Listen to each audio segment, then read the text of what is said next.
Olá, tudo bem com vocês? Hoje eu gostaria de falar sobre uma classe de fármacos amplamente usadas, né?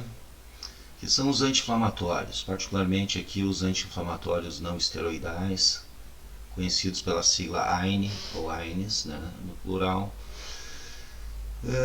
que talvez sejam os medicamentos aí responsáveis pela maior demanda, né, associada à automedicação. E até por serem muitos deles de venda livre e estarem muito associados a seu uso, então, ao tratamento da dor. Mas é fundamental a gente salientar que o uso deles deve ser sob orientação médica, uma vez que eles podem, como todo medicamento, né? Mas eles não são tão inofensíveis assim, eles podem produzir potenciais efeitos adversos graves. Então, os anti-inflamatórios não esteroidais, o objetivo desses fármacos é diminuir então os sintomas da fase aguda da inflamação, que são caracterizados aqui principalmente diminuindo sintomas como a vasodilatação local, que ocorre no tecido inflamado, onde normalmente está associado a vermelhidão e calor, né? Ou seja, eritema. Diminuir o edema, o inchaço, né? Em função do aumento da permeabilidade capilar que ocorre no processo inflamatório, o que causa extravasamento de proteínas plasmáticas para o tecido, o que leva então à migração de líquido, né? Retenção de líquido por força coloidosmótica nessa região. E à medida que há uma redução de edema, principalmente em articulações, você passa a ter melhor então funcionalidade do tecido, melhor mobilidade associada. Também esses anti-inflamatórios são analgésicos, né? Ou seja, diminuem a dor associada à inflamação, uma vez que no processo inflamatório ocorre sensibilização das terminações nociceptivas locais, onde estímulos normalmente não dolorosos passam a produzir dor, e isso nós chamamos de hiperalgia. Então, de fato, são também analgésicos. E os anti-inflamatórios têm a possibilidade, a propriedade de tratar a febre, né? Diminuir então a temperatura do corpo, ou seja, tratar a reação de febre, que está associado também ao processo inflamatório, principalmente ao processo inflamatório associado à infecção. Eles são usados então genericamente para lesões musculoesqueléticas de diferentes etiologias, na artrite, na osteoartrose, em dor e inflamação associada à formação de cristais de ácido úrico nas articulações, ou seja, na gota, na dor pós-operatória também, bastante utilizados, né, como antipiréticos, antitérmicos, tratamento da febre. Mas deve-se salientar que esses fármacos não interferem no processo da doença. Eles atuam sobre os sintomas da fase aguda da inflamação.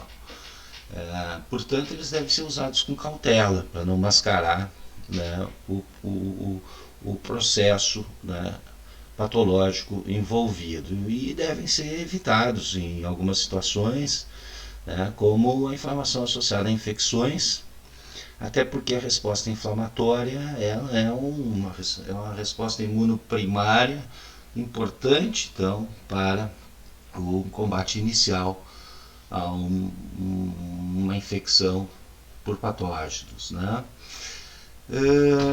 Os anti-inflamatórios não esteroidais, né, ao contrário dos anti-inflamatórios esteroidais, ou seja, dos corticosteroides, que apresentam uma estrutura química relativamente comum, né? Uma vez que aqui eu apresento para vocês aqui a hidrocortisona, né? Um derivado simples do cortisol, né? Todos eles apresentam o núcleo esteroidal, então um esqueleto químico em comum, um núcleo esteroidal aqui de 17 carbonos, E esses anti-inflamatórios, corticosteroides, eles mimetizam então a ação de esteroides endógenos, como o próprio cortisol, e entre os efeitos do cortisol está o efeito anti-inflamatório. Entretanto, é importante a gente chamar a atenção que os corticosteroides eles apresentam uma gama grande de efeitos, né, dos mais diferentes efeitos, porque eles podem estimular então receptores intracelulares de esteroides, não só do cortisol, produzindo aí alterações além do processo da diminuição da inflamação, mas alterações metabólicas, como elevação de glicemia, de triglicerídeos, atuam como imunossupressores, né, um outro efeito do cortisol. Também podem mimetizar ações de aldosterona, retendo água, sódio, e aumentando, portanto, a eliminação de potássio, entre vários outros efeitos, né, que tornam então os corticosteroides limitados à utilização, né, onde se avalia o risco-benefício de seu uso, principalmente em inflamações crônicas, né, doenças associadas à inflamação crônica. Já os AINES, como foi falado, né, eles atuam na fase aguda da inflamação, sendo indicado principalmente usos de curto período, né, de poucos dias de utilização, até porque eles podem apresentar vários efeitos adversos quando utilizados por mais longo prazo.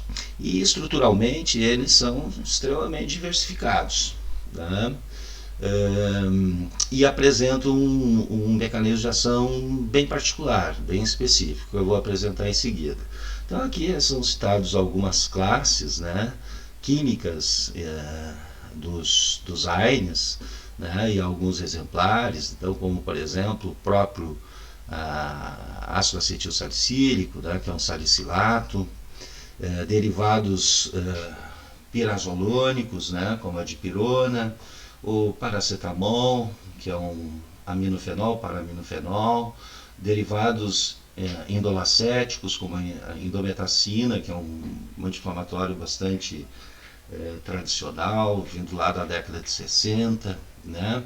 O diclofenaco, aqui um derivado do ácido fenilacético, derivados do ácido propiônico, bastante usados, né, como o ibuprofeno, né, e derivados do ácido enólico, como o piroxicam, meloxicam, entre outros. Além aqui da nossa conhecida nimesulida, né?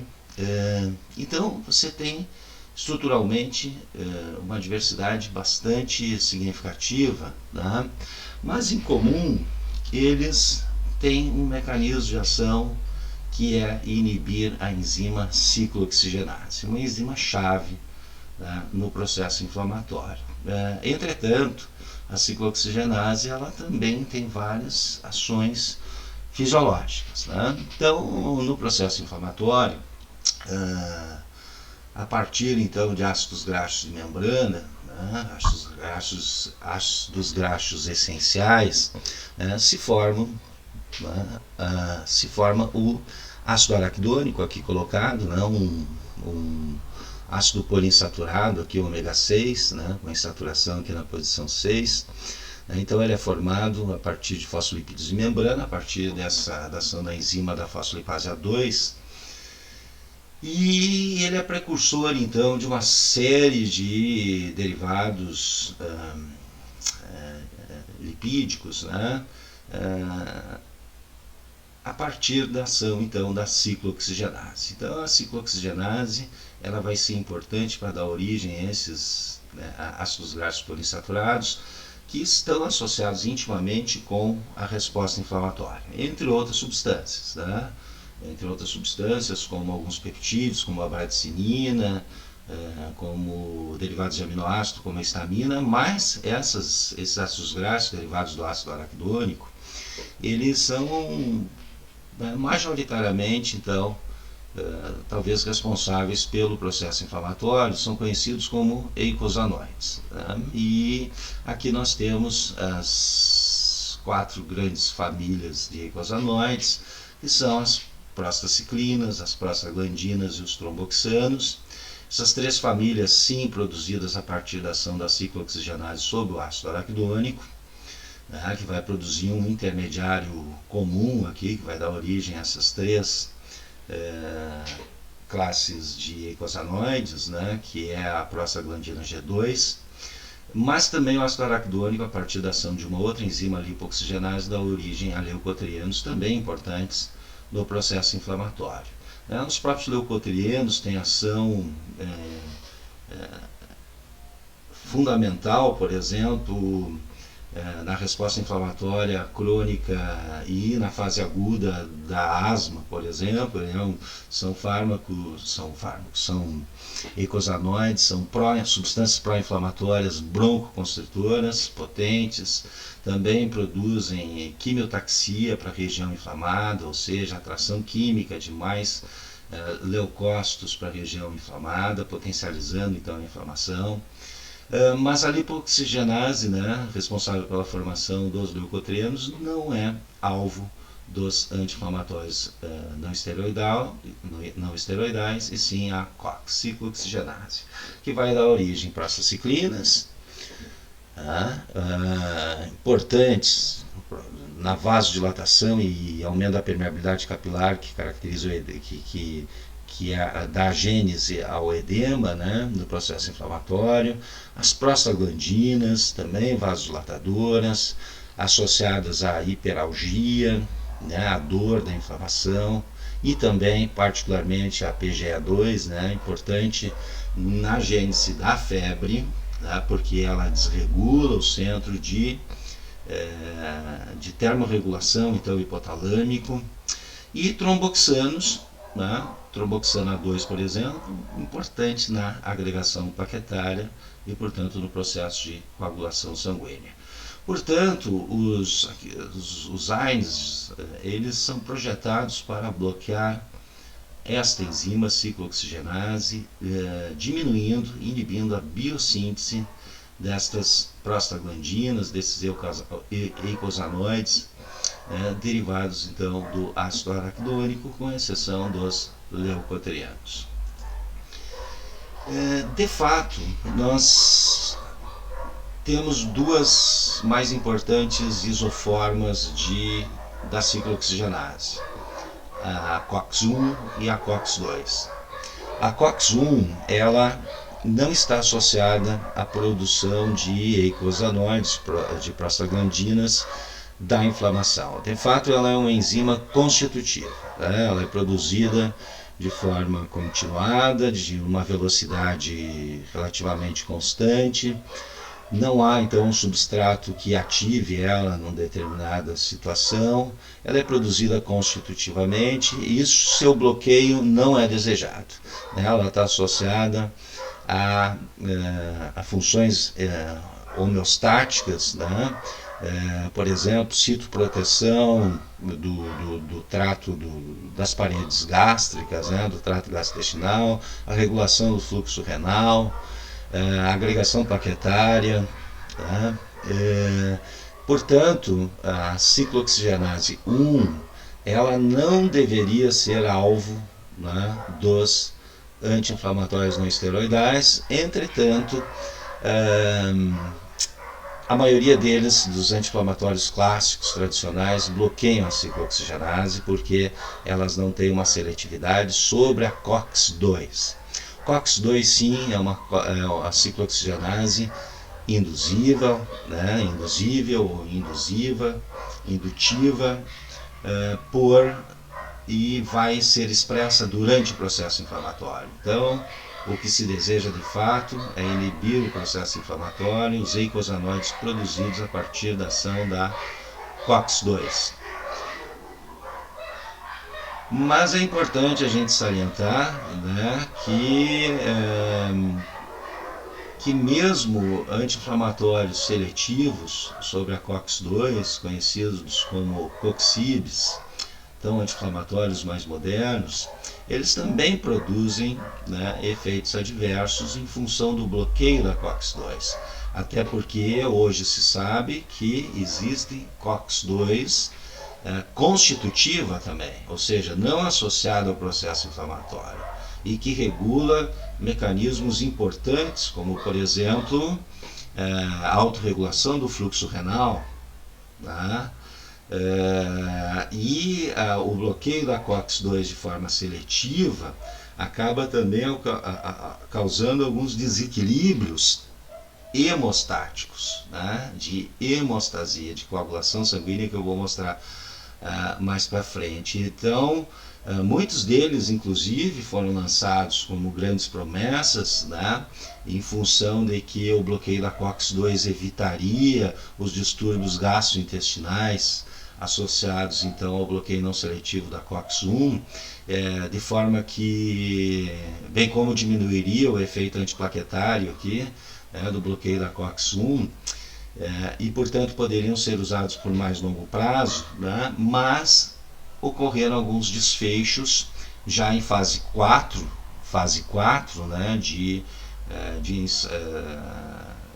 avaliação farmacológica do medicamento, ou seja, o medicamento já no mercado, foram verificados esses desequilíbrios hemostáticos que ocorrem ao longo do tempo e que fizeram então que tiveram alguns desfechos não desejados, particularmente sobre o sistema cardiovascular, que fizeram muitos desses fármacos sair do mercado. Então aqui é colocado à direita, alguns COX não seletivos, tradicionais, convencionais, que bloqueiam tanto a COX-2, produzindo os efeitos anti-inflamatórios, mas também bloqueiam a COX constitutiva, a COX-1, causando os conhecidos efeitos adversos, dessa classe de fármacos. Aspirina, acetaminofeno, que aqui é o paracetamol, indometacina, ibuprofeno, diclofenaco, piroxicam, meloxicam, cetoprofeno, etc. E aqui ao lado então é colocado então alguns exemplos de coxibes, ou seja, fármacos altamente seletivos sobre a COX-2, entre eles um que está aí comercializado, que nós encontramos em farmácias e são prescritos hoje em dia, como é o celecoxib, além do etoricoxib, o Arcoxia. São fármacos então que são prescritos, estão no mercado, mas a partir aí da retirada de vários outros da mesma classe do mercado, como Rofecoxib, Vioxx, Valdecoxib, Lumiracoxib, que foram tirados do mercado, como eu falei, devido a ações adversas com a utilização em longo prazo deles, que deram motivação então para a retirada do mercado deles, particularmente sobre o sistema cardiovascular, aumento de desfechos isquêmicos sobre o coração, bem como aqui particularmente o Lumiracoxib, foi tirado em função de hepatotoxicidade. Portanto, mesmo o celecoxib e o etoricoxib, que ainda estão no mercado, eles são vendidos com cautela, com prescrição, com retenção de receita e com alertas de uso, contraindicações bem definidas da utilização desses fármacos. Muito bem, então vamos falar aqui de alguns efeitos fisiológicos associados à nossa COX, ciclooxigenase constitutiva, que produz então prostaglandinas e prostaciclinas e tromboxano, importantes fisiologicamente, e que o seu bloqueio por anti-inflamatórios não esteroidais não seletivos estará associado a alguns efeitos colaterais adversos, então, bem conhecidos. Então, um efeito importante, que é um efeito hemostático, é a agregação plaquetária. O tromboxano A2 é importante na agregação plaquetária, bem como os efeitos vasodilatadores de prostaglandinas produzidas pelo endotélio vascular, a partir da ação da COX-1. E aqui vale lembrar que o endotélio vascular, ele produz, já se sabe que ele produz prostaglandinas e ciclina que vão dilatar vasos, que são importantes no fluxo de regulação renal, mesentérica e coronariana. Então, esse endotélio produz prostaglandinas não só a partir da COX-1 constitutiva, mas também a partir da COX-2 constitutiva. Então, mesmo fármacos seletivos da COX-2 acabam também interferindo nesse efeito fisiológico aqui, associado então à regulação do fluxo, particularmente fluxo renal aqui, muito importante, né?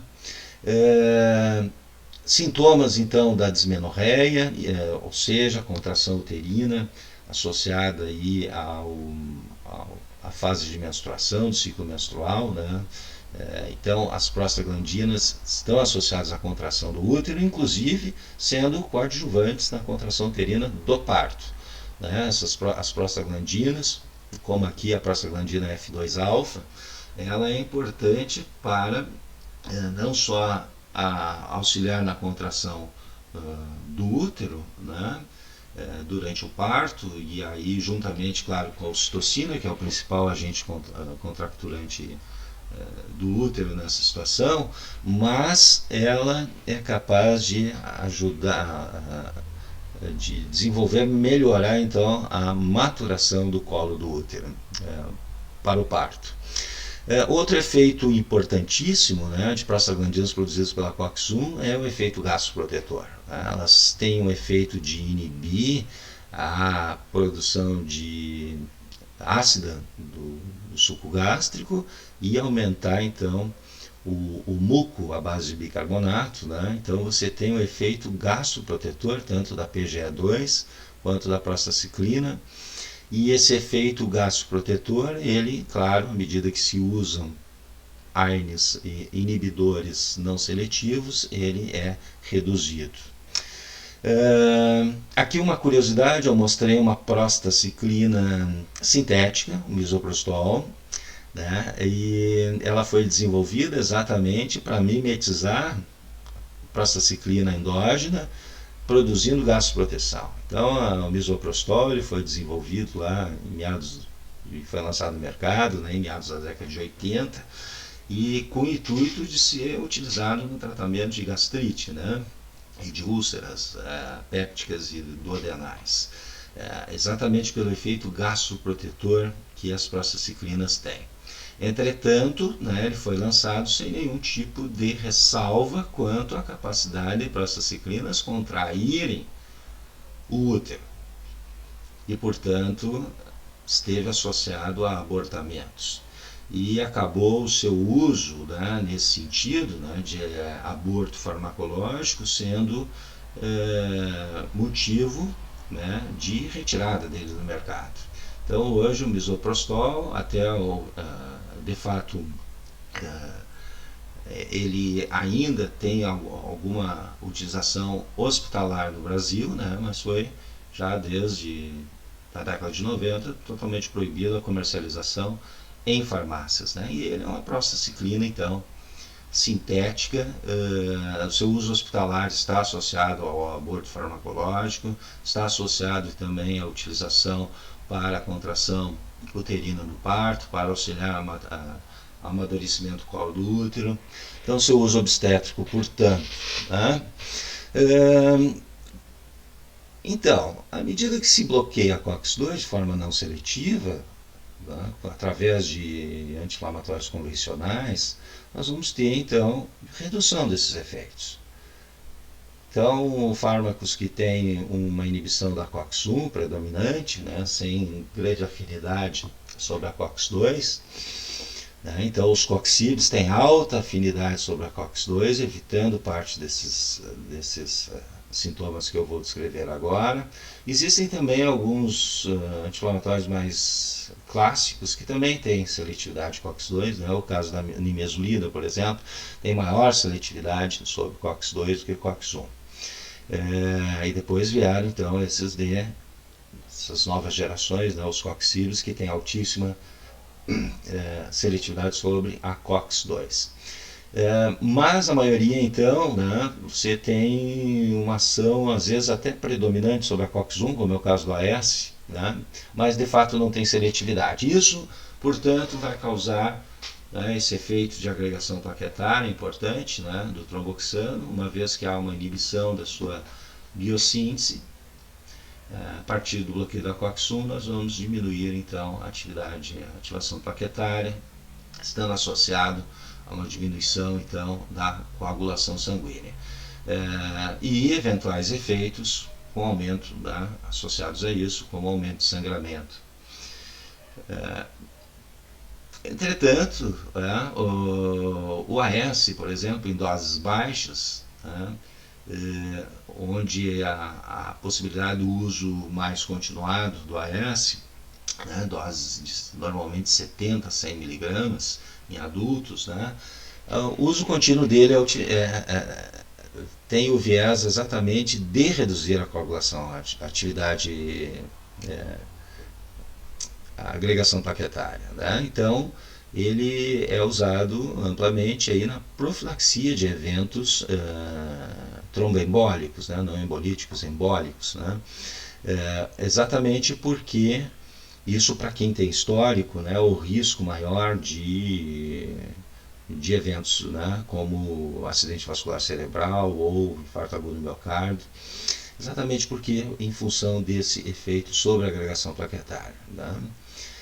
Também o bloqueio da COX-1 ele vai estar associado a uma diminuição então da síntese de prostaglandinas gastroprotetoras. Isso vai estar então levando a um aumento da acidez gástrica, uma diminuição do muco, uma possível disfunção e lesão da mucosa, podendo produzir até erosões, ulcerações, e hemorragias, até em associação aqui com a diminuição da agregação plaquetária. Então, totalmente contraindicado em pacientes que têm algum risco de hemorragias gastrointestinais em função de úlceras pépticas ou duodenais. Também, talvez uma das toxicidades mais preocupantes aqui dos anti-inflamatórios não esteroidais seja a toxicidade renal. Eles são passíveis de insuficiência renal aguda. Claro que, particularmente em alguns grupos, como idosos, onde já há uma natural diminuição da função renal, como pessoas também que têm doenças renais, mas em doses terapêuticas, a maioria das pessoas é relativamente seguro nesse sentido. Então, já que as prostaglandinas são importantes na regulação do fluxo renal, tem um efeito vasodilatador, você pode ter uma diminuição da filtração glomerular, e uma diminuição dos mecanismos de regulação da filtração, de autorregulação da filtração glomerular, o que pode ser grave, principalmente em pessoas que já têm uma descompensação nesse sentido. Aqui é colocado alguns efeitos colaterais comuns, gastrointestinais, dor abdominal, náusea, anorexia, úlcera, erosão gástrica, possível hemorragia gastrointestinal associada à perfuração da mucosa gástrica, diarreia. Então, esses efeitos adversos sobre o trato gastrointestinal, eles tendem a diminuir de forma significativa com o uso de drogas de alta seletividade sobre a COX-2. Sobre as plaquetas, então, há uma inibição então, da ativação plaquetária e um aumento de risco de hemorragia. E esse efeito, então, sobre a agregação plaquetária está ausente com o uso de drogas seletivas sobre a COX-2. No útero pode ocorrer então inibição do trabalho de parto, prolongamento da gestação, quando a gestante, próximo à data do parto, está sob utilização de anti-inflamatórios não esteroidais. E sobre a vasculatura, há uma tendência de aumento da resistência vascular, o que pode estar associado ao aumento da pressão arterial, isso já é bem constatado. O efeito de diminuir então o calibre das arteríolas renais também está associado à retenção hídrica, a possível edema. Então, o efeito vascular é vasoconstritor, uma diminuição da capacidade de dilatação das prostaglandinas liberadas pelo endotélio vascular. Por fim, aqui, então, mostrar que os AINES, né, tanto os tradicionais como aqui AINES de as mais novas gerações, que são seletivos ao bloqueio da COX-2, né, os chamados coxibas, o efeito terapêutico está relacionado à inibição da COX-2, né, que é a COX, então, induzível no processo inflamatório. E, portanto, teremos aqui efeitos anti-inflamatórios, com diminuição do edema, diminuição da vasodilatação local, diminuição da permeabilidade capilar, que leva à redução do edema, o efeito analgésico e o efeito antitérmico ou antipirético, né? Ou seja, a inibição da COX-2 induzida na inflamação, ela é alvo, então, para o efeito anti-inflamatório global.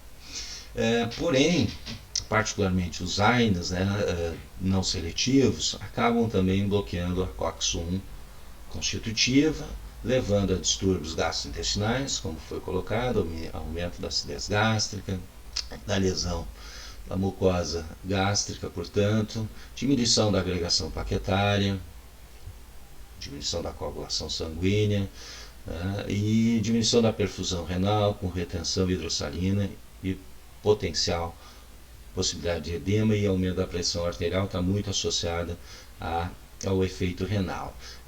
Esse efeito renal ele vai ocorrer também com o bloqueio da COX-2 constitutiva. Como eu falei, muitos dos efeitos adversos dos coxibes estão associados então ao bloqueio da COX-2 constitutiva. E